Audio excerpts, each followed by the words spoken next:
शाऊल को राजा बना के पछताता हूं, यहोवा ने कहा, क्योंकि उसने मेरे पीछे चलना छोड़ दिया, मेरी आज्ञाओं का पालन नहीं किया। तब शमूएल का क्रोध भड़का और वो रात भर यहोवा की दुहाई देता रहा। उस देश को चेंज होने से पहले, शाऊल के उतरने से पहले और दाऊद के चुने जाने से पहले, बाइबल कहती है वो एक प्रार्थना का बीज था जो शमूएल रात भर परमेश्वर को देता रहा। लिखा वो रात भर परमेश्वर के सामने रहा, रात भर परमेश्वर की दुहाई देता रहा कि परमेश्वर, इस राजा ने तेरी बात को सुनना बंद कर दिया, इसे बदल और अपने मन मुताबिक बंदे को भेज। और रात प्रार्थना करने के बाद और रातों को दुहाई देने के बाद परमेश्वर ने कहा, मैंने दाऊद को चुन लिया जो उससे बेहतर काम करेगा। मैंने दाऊद को चुना जो मेरे मन के अनुसार काम करेगा। रात का रिजल्ट, नाइट प्रेयर का रिजल्ट, जिसको आदत लग गई नाइट प्रेयर करके रिजल्ट लेने की, ये एक बड़ी अच्छी आदत है जो आपको लेनी होगी, नहीं तो आप सोचते रहेंगे। इमेजिन करो अगर रात भर प्रार्थना करने का वचन मैं काट दूं तो सिर्फ फिर क्या रह जाएगा कि परमेश्वर भी पछताता था और शमूएल भी दुखी था।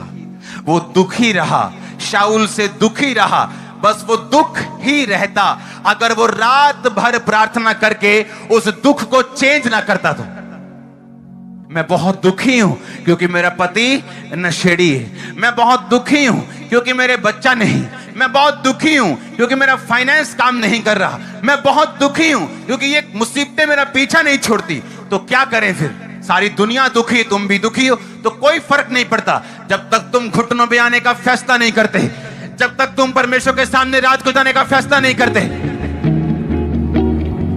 दुखी रहो, फिर क्या करने? उसने वचन में लिखा, वचन कभी पढ़ा नहीं। उसने कहा मांगो तो दिया, खटखटाओ तो तुम्हारे लिए, ढूंढो तो तुम। सिर्फ मांगना नहीं, कहता साथ ढूंढना पड़ेगा, साथ खटखटाना पड़ेगा। और कब तक खटखटाना होगा? और रात को खटखटाना होगा, सुबह खटखटाना होगा, दोपहर को खटखटाना होगा। आमीन। लूका 6 उसकी 12 आयत में लिखा, उन दिनों में जब वो पहाड़ पर प्रार्थना करने गया तो परमेश्वर से प्रार्थना करने में सारी रात बिताई। बाइबल की पहली किताब उत्पत्ति से लेके, बाइबल के पहला राजा शाऊल से लेके, जो फर्स्ट किंग था यीशु मसीह का, यानी यहोवा का, इस्राएल का। मैं सच कह रहा हूं कि नहीं? बाइबल की पहली पुस्तक, बाइबल का पहला राजा, नबियों से लेके, दाऊद से लेके, सुलेमान से लेके, यीशु मसीह से लेके पौलुस तक ये जानते थे कि रात की प्रार्थना नहीं होगी तो बंधन नहीं टूटेंगे। सब जानते थे, सब जानते थे। याकूब जानता था रात की प्रार्थना होगी तो काम होगा, इसलिए उसने सारी औरतों को बोला कि औरतें जाओ, बच्चे जाओ, सब चले जाओ, मुझे रात अकेले रह के प्रार्थना करनी। शमूएल जानता था कि अब मुझे चेंज करना है, और चेंज छोटा मोटा नहीं है, एक राजा बदलना है, एक देश बदलना है। रात प्रार्थना की। यीशु मसीह जानते थे कि पिता का बोझ मुझ पे है, पिता का काम मुझे करना है, चेले चुनने, काम करना है, लेकिन सारी रात पहाड़ के ऊपर प्रार्थना की। पौलुस जानता था कि अब मैं बंधनों में हूं, लेकिन बंधन से मुझे मेरे रोना छुड़ा नहीं सकता, मेरा करलाना छुड़ा नहीं सकता, लेकिन आधी रात के बाद वो आराधना करने के लिए, प्रार्थना करने के लिए और भजन गाने के लिए उठे। भजन संहिता के उन वचनों को फिर से पढ़ेंगे स्क्रीन के ऊपर,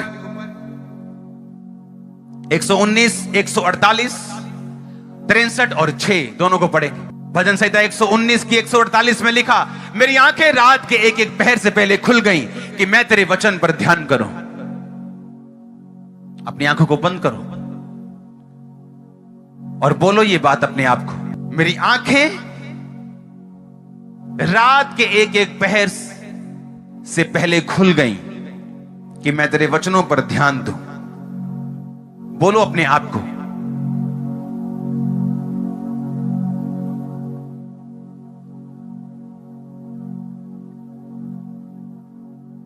तिरसठ उसकी 6 आयत, जब मैं बिछोने पर पड़ा तेरा स्मरण करूंगा, तब रात के एक एक पहर पे तुझ पर ध्यान करूंगा। ये वो लोग थे जो 66 लड़ाइयां लड़के भी 66 जीते और देश की इकोनॉमी को कुछ नहीं हुआ। ये वो लोग थे शमूएल के जैसे कि सारी उम्र एक भी वचन धरती पे परमेश्वर ने गिनने नहीं दिया, बेइज्जती नहीं होने दी। ऐसा नहीं था कुछ भी बोल दो, पूरा हो गया डाल दो, नहीं पूरा काट दो। ये ड्रामेबाजी नहीं थी शमूएल के पास, क्योंकि वो रात का प्राणी था। वो एलिया रात का प्राणी था, पौलुस रात का, यीशु मसीह रात को। कहां कि पंजाबी जी कहते ना किथे कुंडी फसी, इत्थे फसी। आई समझ किथे फसी, किथे फसी, इत्थे फसी कुंडी। इत्थे क्रिश्चियन लोगों की कुंडी फसी। एक इथों निकल गए। मैं आपको सच कह रहा हूं, आपको मैं मुहावरा नहीं दे रहा हूं। आप झंडे गाड़ोगे 2022 में, झंडे। मैं सिर्फ आधा घंटा रात की प्रार्थना की बात नहीं कर रहा हूं, हाँ, कि रात ਨੂੰ लंच ਦਾ टाइम में रोटी दे ਕੀਤੀ 2 मिनट में प्रभु जी बरकत दे, प्रभु जी ਨੂੰ शुद्ध करी, प्रभु जी एक ਕੱਖ ਹੱਲੇ भी रोटी दे उत्ते कि ठंडी ना हो जाए किते। ये वो वाली प्रेयर नहीं है, क्योंकि रात को आप डिस्टर्ब नहीं हो। आपका बॉस आपको कॉल करके नहीं पूछेगा कि क्या किया। रात को शैतान आपको पाप की ओर खींचेगा और आपको परमेश्वर की ओर जाना है। रात या तो बनाएगी या तो बिगाड़ेगी। आप बॉडी को पता है रात को रिकवर करना है, लेकिन स्पिरिचुअल आदमी को यह नहीं पता कि रात को हमने अपनी स्पिरिट को चार्ज करना है। आप समझ गए कि नहीं?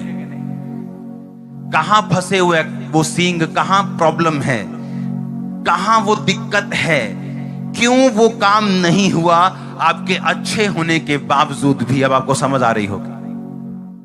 जिस दिन आप घुटने लगा दोगे उस दिन आसमान खुल जाएगा आप लोगों के।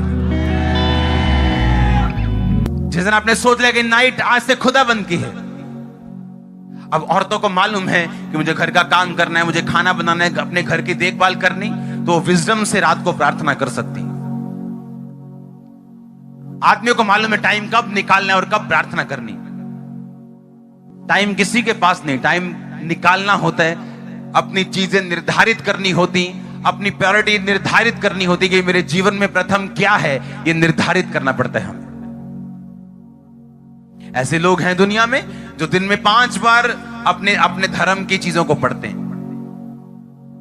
और उस देश का राजा भी पढ़ता है, उस देश का प्रधानमंत्री भी पढ़ता है, और आप बोलते हो कि आपके पास प्रार्थना करने का समय नहीं। अपने हाथों को उठाओ, थैंक यू जीसस। आप वायदा कर रहे हैं खुदावन से रात प्रार्थना का, अपने हाथों को उठा।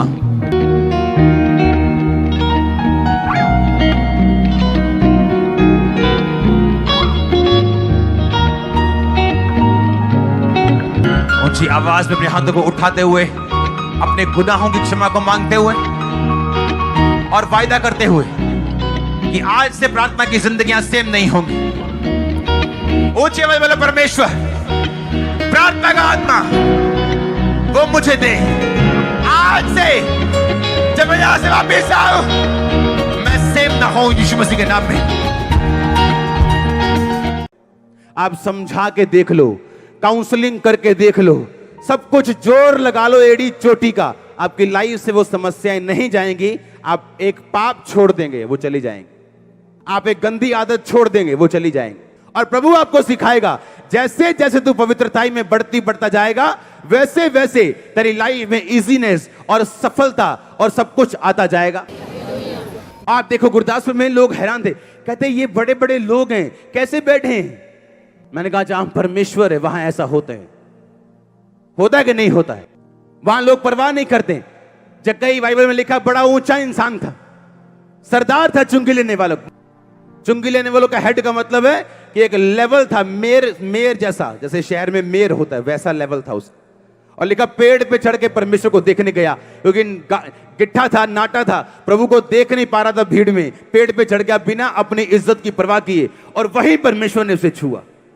जहां परमेश्वर की आत्मा असली रूप में मौजूद होगी, उस चर्च में जाना मुश्किल होगा।